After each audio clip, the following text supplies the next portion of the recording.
Emotions are just emotions. They are not you. They are not facts, and you can let them go. By Hale Dworkin, the Sedona method. As we have seen, interpretation, identification, and repetition can lead to the creation of strong emotions.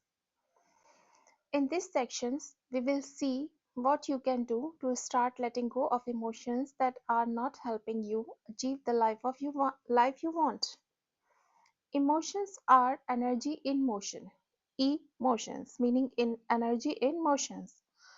But what happens when you prevent the energy from moving? It accumulates. When you repress your emotions, you interrupt the natural flow of energy. Sadly, nobody taught you how to deal with your emotions or even that both positive and negative emotions are a natural phenomenon. Instead, they told you that your negative emotions should be repressed because they are bad. As a result, you may have been repressing your emotions for years. By doing so, you let them sink deeper into your subconscious, allowing them to become part of your identity. They have often become patterns you may be unaware of. For example, perhaps you feel you are not good enough, or maybe you experience guilt on a regular basis. These are the results of core beliefs you developed over time by repressing your emotions. Most of us have too much emotional baggage and need to learn to let go of it. We need to declutter our subconscious and get rid of the negative emotions, preventing us from enjoying life to the fullest. The fact is, your subconscious is already programmed to help you deal with life. Your subconscious ensures you don't accidentally forget to breathe, keeps your heart breathing, and regulates your body temperature, among millions of other things. It does not need additional beliefs to function well. Neither does it need to store emotions. If you are like most people, you spend the majority of your time living in your head. As a result, you are largely out of touch with your emotions. To start letting go of your emotions, you must first become aware of them by becoming more in touch with your body and the way you feel. Below are a few simple steps you can take to start letting go of your emotions. So listen carefully now. First, observe your emotions with detachment. Whenever you experience a negative emotion, simply observe it with as much detachment as you can. That means getting in touch with your body. Realize that each thought of image crossing your mind is not the emotion itself, it's only your interpretation of it. Practice feeling how it feels. Try to locate the emotion, and think of the way you would describe the emotion to someone else. Remember, don't engage in a story revolving around that emotion, and believe in whatever image or thoughts are arise when you experience that emotion. Label your emotion. Remember, emotions are merely temporary experiences, or if you prefer, clothes you wear for a while, they are not you. When you experience an emotion, you say things like, I am angry, I am sad, or I am depressed. Notice that how you instantly identify with your emotions. However, this is factually incorrect. The emotions you experience have nothing to do with who you really are. If you were your depression, you will be depressed all day long, every single second of your existence. Fortunately, that's not the case. Let's assume you feel sad.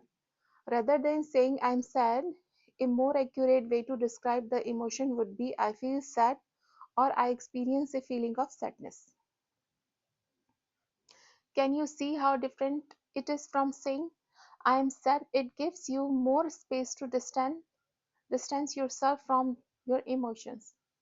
The more you become aware of your emotions, the more you can label them and detach yourself from them, and the easier it will be to let go of these emotions. So, let go of your emotions. Third point, let go of your emotions. Too often you over identify with your emotions and cling to them for the following reasons. They are part of story you will telling yourself. Sometimes you can't stop clinging to a story, even a disempowering one. Yes, you can become addicted to destructive stories despite knowing they are not helping you.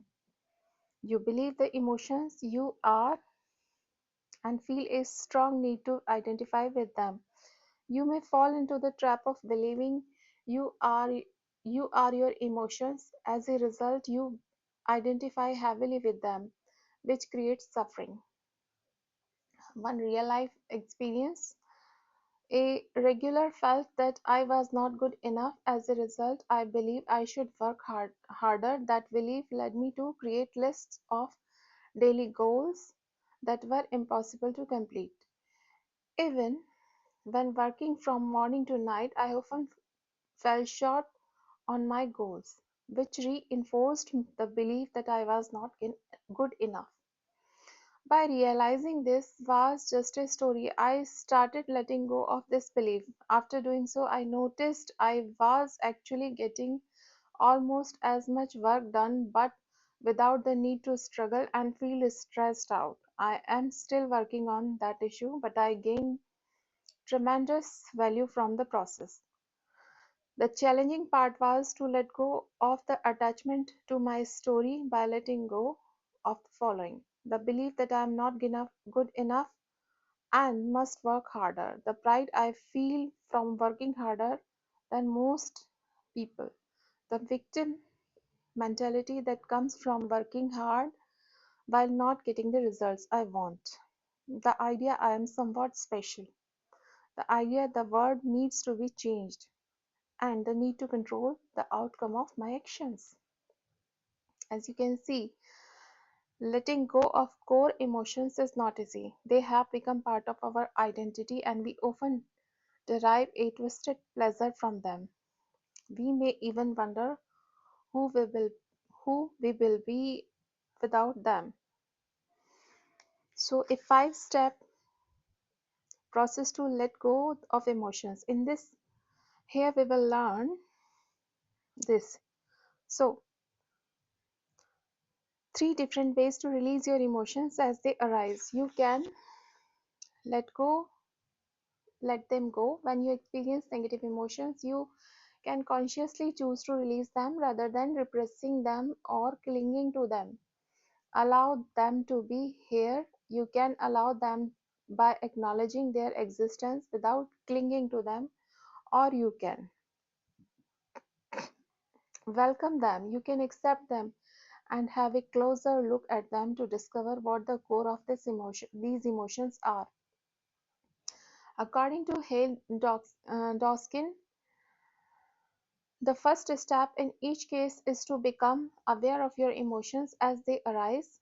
He then introduces a five-step process to let go of your emotions. So step 1: focus on a certain emotion you would like to work on so you can feel better.